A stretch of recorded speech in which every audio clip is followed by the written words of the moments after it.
बघा त्यानंतर आपण बघतोय न्यायमूर्ती श्री चंद्रशेखर यांच्याबाबत बघतोय आपण, लक्षात घ्या.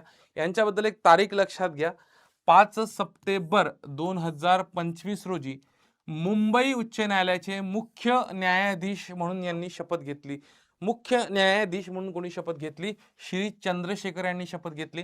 मग आता मुंबई उच्च न्यायालयाचे ते 49व्या क्रमांकाचे न्यायाधीश होते. मग यांच्या अगोदर विचार जर केला तर 48वा जो क्रमांक होता, 48व्या क्रमांकाचे मुख्य न्यायाधीश कोण होते? तर लक्षात घ्या, आलोक आराधे होते.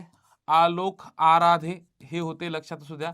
आलोक आराधे होते, लक्षात घ्या. मुंबई उच्च न्यायालयाचे आता 49वे झाले. न्यायमूर्ती श्री चंद्रशेखर झालेल्या यांनी 5 सप्टेंबर 2025 रोजी शपथ घेतली आणि मुंबई उच्च न्यायालयाचे ते 49वे होते. त्या अगोदर 48व्या क्रमांकाचे आलोक आराधे होते.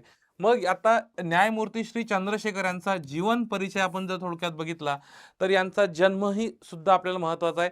आता तुम्हाला मागच्या वेळेस भूषण गवईवर प्रश्न विचारला, जे सरन्यायाधीश होते, तर त्यांचा जन्म तारीख सुद्धा विचारली गेलेली होती परीक्षेमध्ये. आता तुम्ही जर मागचा पेपर बघितला तर बघा 25 मे 1965 रोजी यांचा जन्म झालेला आहे.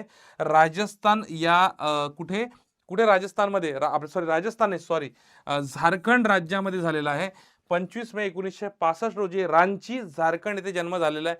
आता झारखंड बद्दल जर बघितलं तर झारखंड राज्याची स्थापना 2000 साली झालेली आहे. आता याला 25 वर्ष पूर्ण झाले. झारखंड या राज्याला 25 वर्ष पूर्ण झाले. हे 3 राज्य होते, CUZ हे ट्रिक्स आहे. छत्तीसगड, उत्तराखंड आणि झारखंड हे तिन्ही राज्य 2000 साली निर्माण केलेले राज्य आहे. आणि आता या राज्यांच्या निर्मितीला 25 वर्ष पूर्ण झाले. त्यामुळे यांच्यावर प्रश्न या राज्यांच्या म्हणजे बघा